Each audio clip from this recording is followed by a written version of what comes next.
So what we're looking at behind me here is we have a production line where we make medium-sized composite parts. This starts with a blank. So here's an example of a blank where we have individual fibers here. It comes out of a machine that automatically lays this up, and it's got little spot welds that take and hold it together. This, as it exists now, if we take a little bit broader view, that's not very strong. So if we take a look, so we got a machine that lays this up. If we look way up over the top, what we can see is we've got an orange robotic arm. We'll take and pick up this, which is called a blank. It picks it up, puts it into an oven that takes and heats it up, and then it goes into a mold where we have a press that'll take and press it into a part. This particular mold is to make a differential cover on a truck.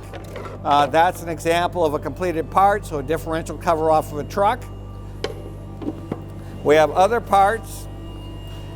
This is the original part. This is a rocker arm from a Ford Transit van. Here's the replacement part. The replacement part, you can literally just hold it up between two fingers. Very, very lightweight. So why are engineers trying to take and do this? We're trying to do it because it lowers the weight of vehicles, and that improves fuel economy. That's one of the holy grails of vehicle manufacturer, is to make them lighter to improve the fuel economy.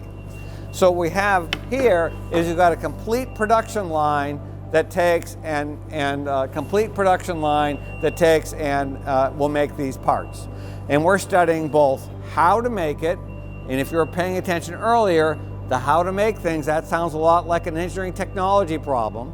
We take and can also, and we're studying the behavior of the material, which is more of an engineering problem. So we're doing that all in this lab here. So let's take and move now into the next part of the lab. So now we're looking at the production line that takes and makes medium-sized composite parts.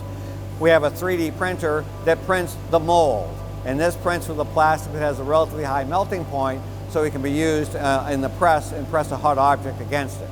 So first we're taking and making the mold. The next thing we need to do, if we take a look over here, is we take and make blanks. So we have this machine that's out here that takes and spools off the material. That is the material. It has both the reinforcing fibers in here and the binding agent all in one. So it takes and lays that up. Once it's laid up, we take and go up this way, and we can see the composite, the robotic arm that'll take and pick up the blank, pick it up, bring it to the next stop. So the robotic arm is now carrying the blank to the next spot.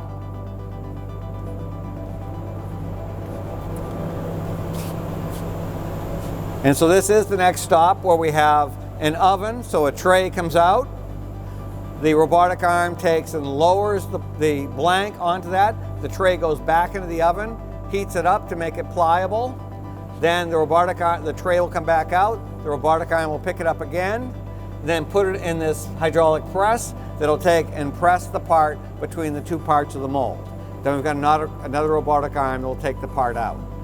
So this is a completely automated process.